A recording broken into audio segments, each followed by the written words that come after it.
হয় এবং সেই বীরত্বকে যদি আপনি হাইলাইট করতে থাকেন তাহলে আপনার সেই পুলিশ কীভাবে আপনার তারা মহানগর ফেরত পাবে? আওয়ামী লীগের লোকজন করাইতেছে এগুলো।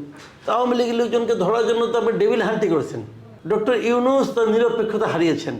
শেখ হাসিনা সরকার ক্ষমতায় আসার পর থেকে প্রথম দিন থেকে ডক্টর ইউনূসকে ডিফেম করার জন্য, ওনাকে বেইজ্জতি করার জন্য হাজার রকম চেষ্টা করছে এবং 15.5 বছর ক্ষমতা থাকার পরেও তারা যতটুকু করতে না পারছে তার 10 গুণ বেইজ্জতি ডক্টর ইউনূস নিজে করতেছে।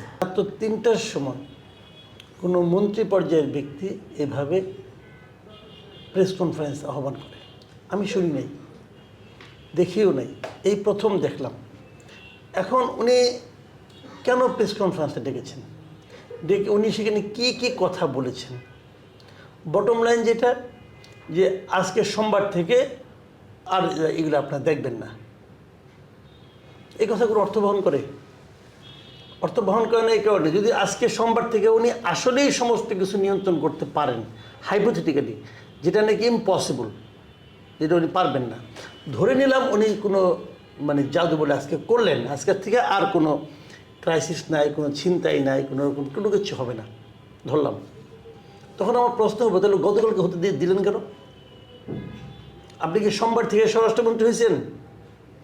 আগের দিন স্বরাষ্ট্র উপদেষ্টা ছিলেন না? আগের দিনগুলোতে হলো কেন? এই প্রশ্ন উনি কী জবাব দেবেন? তাহলে কি উনি আগের দিনগুলি বেতন নেবেন না কেন রে ভাই?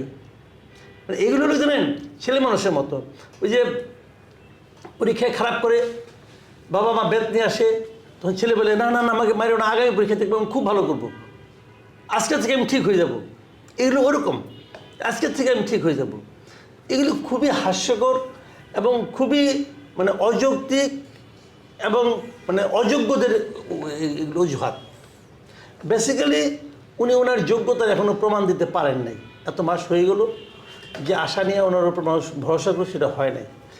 এখন আরেকটা প্রশ্ন এখানে আছে, কিন্তু উনি বললেন কি কথা, সেই কথাগুলিও তো কিন্তু কোনো অর্থ বহন করে না।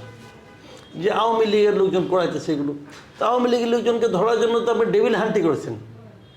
ডেভিল হান্টে যত লোককে ধরছেন সবাই তো আওয়ামী লীগের।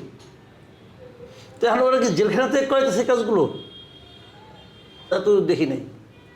আপনারা নতুন কি করতে পারতেছেন যা নাকি নতুন মানুষ আশাবাদী হবে? আপনারা তো এখনও ওই ক্রস ফায়ারও করতেছেন, বন্দুক যুদ্ধ হচ্ছে না, ওরা যাচ্ছে তো একই। তাহলে পার্থক্যটা কিরে ভাই? আমরা নতুন কি পাইলাম?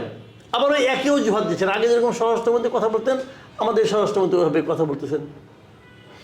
আমার যেটা মনে হয় পার্সোনালি, আমি যতটুকু শুনেছি, এই ভদ্রলোক ডিসঅনেস্ট না, আমি যতটুকু শুনেছি আর কি। তাহলে এগুলো হচ্ছে কেন? তাহলে কি ওনার মন্ত্রণালয় ওনার কথা শুনতেছে না? ওনার সঙ্গে যারা কাজ করছে তারা ওনাকে সহযোগিতা করতেছে না? ওনাকে হেল্প করার জন্য একজন সাবেক আইজিপি নিয়োগ করা হয়েছে। ওনার কাজে সাহায্য করার জন্য তো সাবেক একজন আইজিপি আনা হয়েছে এখানে, হয়েছে না? তাহলে সে লোক তাকে কী হেল্প করতেছে? উনি নয় পুলিশে কখনো ছিলেন না, ওই ভদ্রলোক তো আইজিপি ছিলেন, তো উনি কী হেল্প করতেছেন? উনি কেন থাকেন না এই সমস্ত? ওনাকে তো কোথাও দেখা যায় না। ওনার কাজটা কি? নাকি উনি মূল দায়িত্বে যেতে চান? এই সমস্ত কথা আমি বললাম এই কারণে, দেখেন বাজারে অনেক কথা ভেসে বেড়ায়, কোনটা সত্য কোনটা মিথ্যা হয়তো আমরা পাত্তাও দিতাম না, গুরুত্বও দিতাম না, যদি আইন শৃঙ্খলার পরিস্থিতি ভালো থাকতো। যখন ভালো না থাকে তখন তো এরকমভাবেই তার মানুষ নানা ধরনের কথা বলে। কেউ বলে যে এখানে আবার সরকারের মধ্যে কারা আছে, বিএনপি লাইন নাকি জামাতের লাইন, বিএনপি লাইনকে ব্যর্থ দেখাতে হবে, জামাতের লাইনকে আবার নিয়ে আসার জন্য, এই সমস্ত হতে পারে। এখন কোনটা আসলে হয়েছে সেটা আমি জানি না, আমার জানার কোনো আগ্রহ নাই। তাহলে আমি জানতে চাই যে আইন শৃঙ্খলার পরিস্থিতি কেন এত খারাপ হবে, এবং এত খারাপ তো হচ্ছে।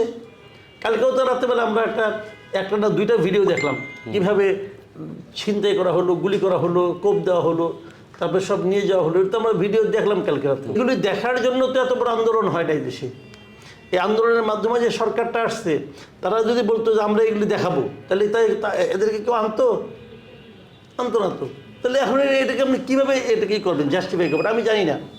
আমি জানি না যে আপনি আজকে তো একটু আগে আপনি আমাকে দেখালেন যে আসিফ নজরুল সাহেব কী বলছেন, যে একটা ওই সরকারের ব্যর্থতার রেশ এখনও টানতে হচ্ছে, একটা বিধ্বস্ত দেশ, এটাকে ঠিক করতে হচ্ছে। স্বাধীনতা যুদ্ধের পরেও নাকি এটা হয়েছিল। তো যদি স্বাধীনতা যুদ্ধ হয়ে থাকে পরে